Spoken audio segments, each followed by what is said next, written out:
Good morning Philippines, good morning Davao, good morning mga Pilipino sa buong mundo. Pero syempre, ang tanong natin dyan kung good morning nga ba, no? Meron ba tayong good morning ngayon sa pagising natin? Parang masasabi kong good morning, yes indeed, good morning. Literal na good kasi nagising pa rin tayo at maganda yung ating atmosphere, no? Dito sa Davao region, maganda yung klima namin dito kasi kita nyo naman, no? May mga tama lang yung yung ating atmosphere, hindi siya makulimlim. So mayroong nagbabadyang bagyo kasi sa may bandang norte or Luzon, pero dito sa Davao wala, no? So walang indication, walang sinyalis na magkakaroon ng low pressure area o merong bagyo or ulan. Pero syempre hindi natin alam mamayang hapon. Although sa Kamaynilaan, Calabarzon, Region 4A, sa may Central Luzon ay meron na silang ulan. I mean, meron ng declaration or parang cancellation of classes, no. Pero hindi siya yata dahil sa bagyo. Parang ano ba meron ngayon? Martial law. Tawag nito, parang anniversary. I don't know, no, ulit din ako ng box, hindi ako nakapag-research, pero hindi yun mahalaga. Kumbaga, gusto ko lang kayong batiin ng good morning despite sa mga kaganapan sa ating bansa na wala naman talagang maayos na hostisya na nakukuha. So, literal man na good morning pero hindi good para sa ating bayan. Kasi nga, ang dami ng mga nagsakripisyong mga kabayan natin, no? Ang dami mga taga Mindanao, taga Visayas na gumastos ng oras, pera, pamasahe papuntang Kamaynilaan, Mega Manila para lang makapag-join, no? Para makapag-express ng kailang mga pinaglaban, no? Kumbaga parang dalhin yung yung panawagan ng mga mamamayang Pilipino na yun na nga itigil na ang korupsyon at papanagutin ang mga may kasalanan sa bayan.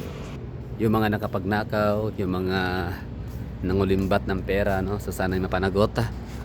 So yun po yung pinaglaban nating lahat, no? Kahit ano man ang kulay natin except sa mga NPA. Grabe yung ginagawa na kagabi, kahapon, no? Pinaggigibat, pinagsisira nila yung mga government facilities, no? Yung mga stoplights, grabe, no? Tapos may mga private properties pa silang pinagsisira nila gaya nung Sogo Hotel. Wala namang kinalaman yun.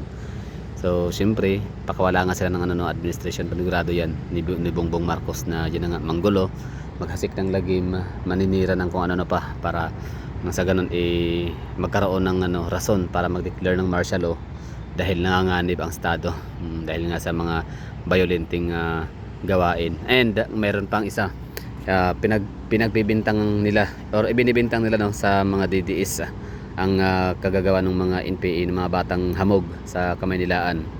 Nakalungkot na may mga ganong tao, no, na nagpapagamit din. Pero yun lang, mga kapulisan, kumusta kayo dyan, no? Mayroon pang mga kapulisang nanonood sa akin ngayon, nakikinig. Alam nyo, sa totoo lang, parang naging double dead kayo, no? Kami mga private citizen, kaming mga walang katungkulan sa gobyerno, kumbaga masakit lang sa amin na isipin na taxpayers kami, no, nagbabayad yung mga sahod ho namin, pinatrabaho namin na sahod ay kakaltasan ng buwis. Masakit yun, pambiling isang sakong bigas sa sana, pero ayun, kakaltas pa mapupunta pa sa bulsa ng mga buhaya. So kayo mga kapulisan, grabe yung trabaho niyo, hindi basta-basta yan. Kahit sabihin na sa mga syudad ho kayo, hindi kayo namumundok gaya ng mga kasundaluhan, pero still delikado pa rin yung trabaho niyo kasi nga may baril kayo, no? Maaari kayong barilin din, no? Agawan kayo ng baril dyan habang kayo nagbabantay sa inyong mga designated area, sa inyong mga designated area. So pwede kayong barilin o agawan ng baril at mabaril, gano'n, no? So pwede kayong mamamatay. And sa pagkakataong ito, triple dead pala kayo, double dead to triple dead. Triple dead yata. So bakit naging triple dead, no? Ang aking sinabi. Kasi nga unang-una, ninakawan na kayo ng mga politician na yan, ni Bongbong Marcos, ninakawan na kayo ni Martin Romualdez, ninakawan na kayo ni Saldico, ng tropa niyang sila Bini Abante, sila Joel Chua, sila Akop, sino pa, no? Si Villa rin ba yan? Yung basta yung lahat ng congressman na mga nangungurakot, lahat yan tropa yan ni BBM, tropa ni Martin Romualdez, Saldico.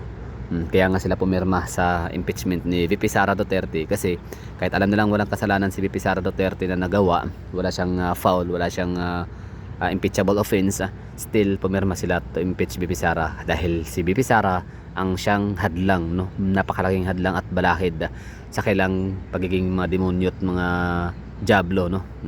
pagiging monster sa kaban ng bayan. So dahil nga pag andyan si VP Sara, hindi sila makapagnakaw ng billion trilyones kaya nagpa-impeach sila. So ngayon kayong mga kapulisan, yun na nga, triple dead kayo kasi nga pinagnakawan na kayo ng mga tambalustos na yan at saka ng mga bangag administration. Pangalawa, ginamit pa kayo as human shield, no? So wala kayong tulog dyan sa gabi. May mga nakita ko mga post, no? I mean, gano'n naman talaga mga kapulisan, kagaya nung sa may Kingdom of Jesus Christ na natutulog kayo doon sa loob ng QOGC. Pero ang maganda lang doon, what's good, ang anong pinakaiba nung sa Kingdom of Jesus Christ at saka dito sa People's Power or Rally, no, against corruption sa Manila. Kasi doon sa Kingdom of Jesus Christ, in fairness sa mga taga QOGC, kahit pinagigibanan nyo ang kanilang mga property, kahit pa inassault nyo sila, kahit pa hinaras nyo sila, lahat na may mga namatay, tinergas pa ninyo, so pinagigiba ang mga property, still pinakain pa rin kayo, binigyan ng inumin, 'di ba? Ganyan kagaling ang ganyan kadabis ang QOGC, na kahit pa sinasabi ng karamihan ng mga kulto, pero sila pa yung may mga magandang puso. Hindi naman sila kulto nga sila, Christian, 'di ba? They believe in Christ, Kingdom of Jesus Christ. Anyway, so saan na ba yung pangatlo?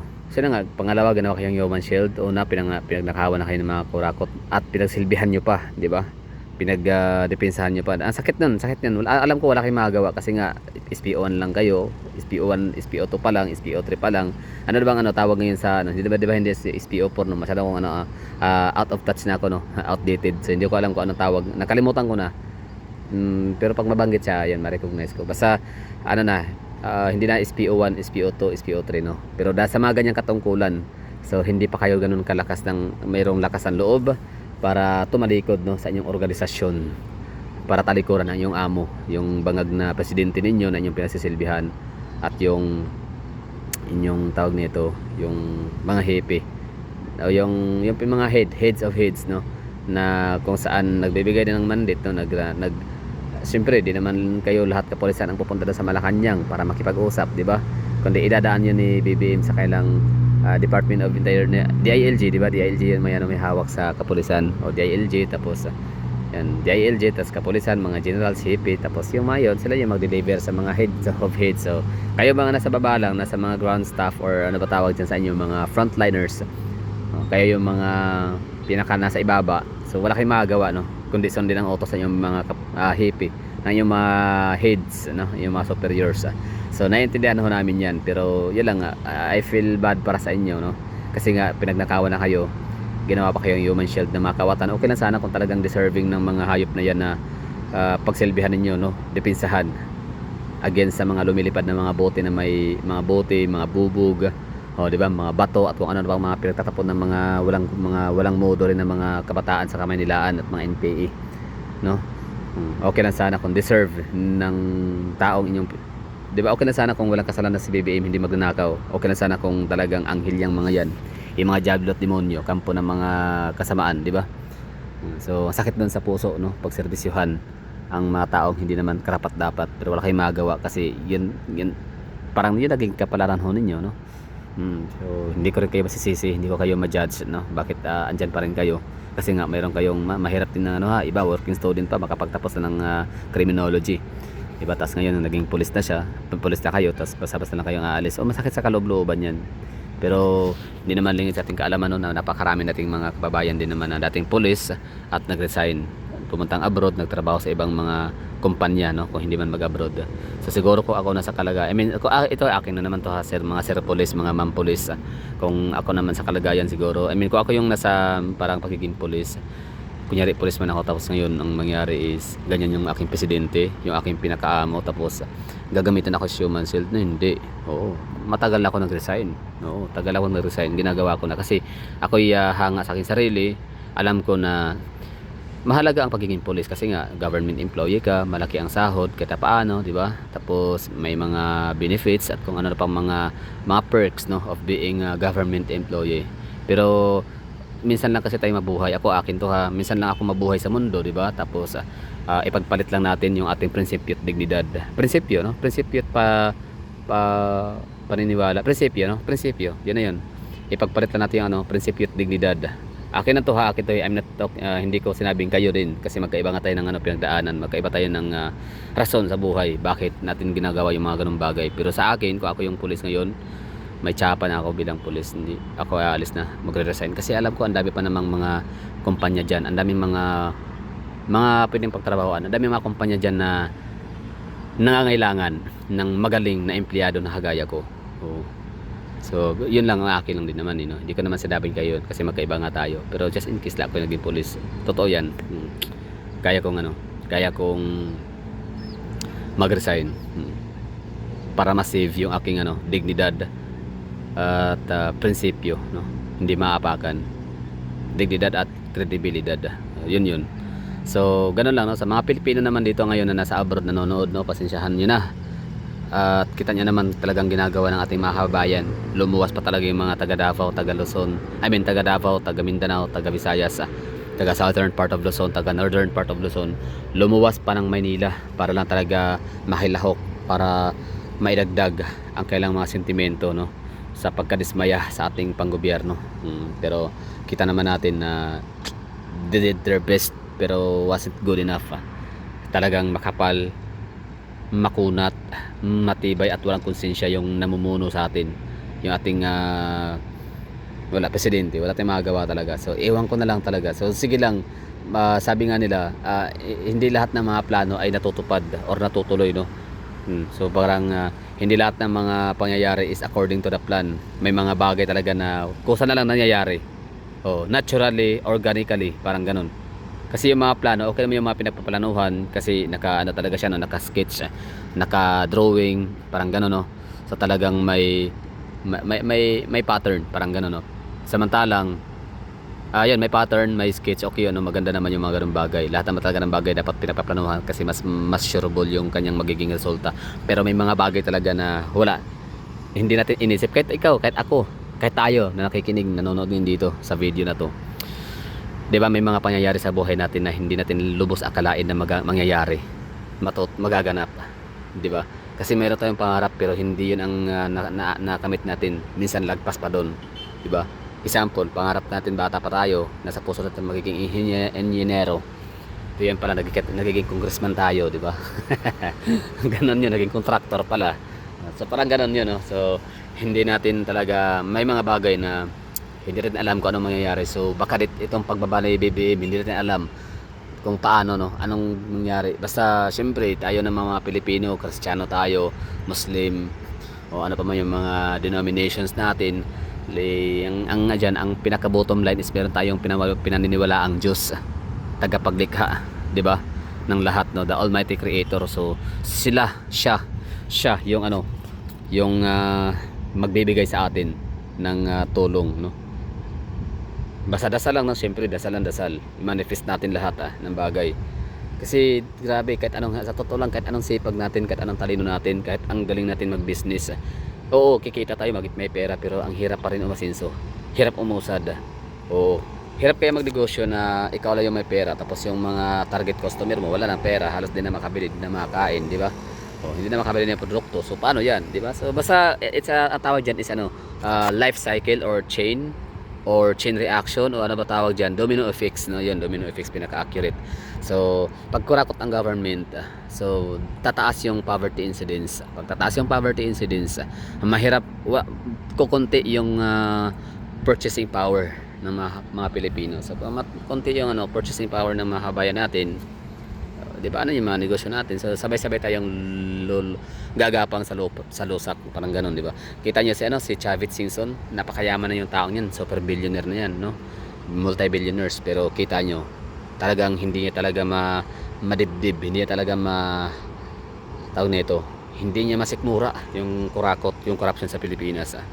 Sino pa? Si Vivian Villis, kilala natin si Vivian Villis, di ba? Isa yung 60 star nung kapanahonan niya. Tapos ayun, naging isa yan sa parang bilyonarya na rin siya, no? So philanthropist, pa man tawag dyan. Pero andyan siya, nakikisali talaga siya, makikibaka para sa kalayaan ng Pilipinas mula sa kuko ng mga buhaya, ganun. So yun lang, no. So ganda ng Pilipinas. So kung tayo ay hindi pa nakakalimot sa lyrics ng sa ating kantang Lupang Hinirang, di ba? Lupang Hinirang, bayang magiliw, Perlas ka ng silanganan. 'Di ba? So sino pang naka-memorize ng ano natin diyan, Lupang Hinirang na lyrics. 'Di ba? So ano 'yan, dadamhin natin yung yung sinasabi sa Lupang Hinirang. Talagang totoo 'yun. Lahat 'yun legit, no? Napakaganda ng Pilipinas. Tapos kamit na natin yung kalayaan, tapos ngayon sinakop ulit tayo ng ng mga kurakot. 'Di ba? So wala tayong walang kawala. Hindi na banyaga ang natin kalaban, kundi sariling mismong kababayan. Na yan na nga sa postura, no, ng congressman, senador, governor, mayor. Siyempre mga mayor, governors, dyan yan, tahimik lang yung mga yan ngayon kasi nakafocus pa sa representative, no, or mga congressmen, mga representative. Siyempre sa postura ng first lady, no, presidente, first family, mga kurakot, di ba? Yung kanyang mga cabinet secretaries, yan, sama-samang nangungurakot, kaya sama-sama tayong lulubog. So literal nga lumulubog na ang Manila, except Davao, of course. Davao City is the exemption, no? Kasi ang ganda ng pamamalakad ng mga Duterte dito. Wala silang kinukurakot dito. Talagang pag sinabing flood control project, talagang flood control project, no? Talagang na igastos talaga ng tama. So ganun yun. So sige, basahin natin yung Lupang Hinirang. Paalala lang natin, kumbaga parang refreshment lang, or parang review. Review lang natin, ha. Baka nakalimutan niyo na kung anong ibig sabihin ng Lupang Hinirang. Kasi baka nakalimutan natin yung gaano tayo kamahal ang Pilipinas. So dapat natin ito pakaiingatan. Sabi nga nung protestante, no? Protestante ba tawag diyan? Yung kababayan natin na taga Cebu na si Amor Patrio. Ang galing yun. Siya, virtual assistant. So umalis siya ng Cebu City. Tapos sinabihan siya ng kanyang client na parang hindi na siya parang wala na silang parang wala silang magiging project together, no. So sabi ng babae ni Amor Patria, sabi niya okay lang, makakahanap ako ng kliyente. Mawala ka man, mawala akong trabaho, so okay lang 'yun. Pero alam ko makakahanap ako ng kliyente after ng rally. Samantalang kung hindi siya pupunta sa Manila para mag-express ng kanyang saloobin, para hindi siya mag-voice out, so ang mangyari is pwedeng mawalan siya ng bansa. So parang ito na yung pinaka-last chance niya na maipaglaban maaga uli ang Pilipinas sa mga kawatan ng mga congressman. Kaya yun. So tama nga yung sa Lupang Hinirang na pag may umagaw ang bandila ipaglaban, itaas tutok sa langit at sasalaw ng pambansang awit. Pero dati kasi ang mga kanta natin ganyan, madalas yan pinapatungkol ho natin sa ating kasarinlan at soberenya, no, na hindi dapat tayo agawin ng banyaga or hindi tayo dapat sakupin. Pero ngayon hindi na kailangan magpasakop sa Amerika, China, Espanya o saan pa mang parte ng Europa, kasi andito na yung mga buhaya, no, sa Pilipinas. Kumbaga parang na tayo, nasa loob na tayo, parang self-infested crocs na ang Pilipinas, no. Hindi na kailangan talaga mag-import ng mga kawatan, ng mga stader, no, mga magnanakaw ng mga likas sa yaman ng Pilipinas, kasi sariling atin na talaga. Dito na nagmula ang mga buhaya. So andito yung sabi ni Lupang Hinirang, ito yung lyrics. Bayang magiliw, perlas ng silanganan, alab ng puso sa dibdib mo'y buhay. Lupang Hinirang, doyan ka ng magiting, sa manlulupig di ka pasisiil, sa dagat at bundok, sa simoy at sa langit mong bughaw, may dilag ang tula at awit sa paglayang minamahal. Ang kislap ng watawat mo'y tagumpay na nagniningning ang bituin at araw. Ang bituin at araw niya kailan pa may di magdidilim. Lupa ng araw, ng luwalhatit pang sinta, buhay ay langit sa piling mo. Di ba? Aming ligaya pag may mang-aapi ang mamatay ng dahil sa iyo. So ganyan natin kamahal ang Pilipinas. Dibdibin niyo, no? Damdamin niyo ang sinabi ng Lupang Hinirang. So tayo yon, mga Pilipino. Sinabi natin yun, no? Every time na kinakanta natin yan sa paaralan dati, every flag ceremony, talagang mararamdaman natin, ganyan natin kamahal ang Pilipinas. Handa nating handa nating magbuwis ang buhay para sa ating pinakamamahal na inang bayan, di ba? Nakalungkot nga itong mga taga Calabarzon kung iisipin, kasi andyan galing yung mga matatapang magigiting na mga kababayan natin. Diyan nagsimula si Gat Jose Rizal. Diyan nagmula si si Andres Bonifacio, di ba? Mga dakilang matatapang nag-alay ng kailang buhay, no? Tanda ng katipangan at kabayanihan. So ngayon, kumusta na mga taga Cavite? Ha? Kung saan nagmula si Gat Andres Bonifacio? Si Andres Bonifacio. Ha? Maragondon.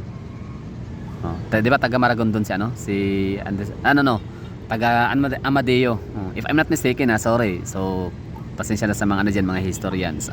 So if I'm not mistaken, basta nasa yun na pagkaalala ko, nasa Amadeo ng Cavite. Napuntahan ko na yun, magandang lugar yan. Oh, malit lang siya na bayan pero magaling yung klima, napakatahimik. Oh, Amadeo Cavite on the Maragondon, Cavite, parang doon siya nililitis sa Maragondon ng Cavite. Napuntahan ko rin yung yung bahay na yon, kung saan may mga wax statue, nakakatakot, parang buhay talaga pag wax. So doon siya nililitis, tapos pinatay siya, doon siya tinambangan, inambush, minasakir doon sa may Ternate area. So nakalimutan ko na yung barangay na yun, basta nakapunta na doon sa lugar na yun kung saan pinaslang si Andres Bonifacio, di ba? So si Dr. Jose Rizal, saan ba siya nagmula? Siyempre sa bayan ng Calamba, di ba? So mga Lagunenyo, kumusta na? Lugar ng mga matatapang. Pero alam naman natin, marami na tayong mga kababayan sa din eh. Ako, ang dami ko personal na makakilala mga taga Laguna and Cavite, nasadya naman talagang makabayan sila, no? Talagang ayaw lang sa corruption. So yun lang siguro. Maraming thank you sa mga nanonood, no? So ingat po kayong lahat dyan, ha, sa mga nagpunta sa Kamaynilaan. Stay safe lagi. Safety is the first policy, or safety is the first priority. Huwag kalimutan talagang maging ligtas, ha.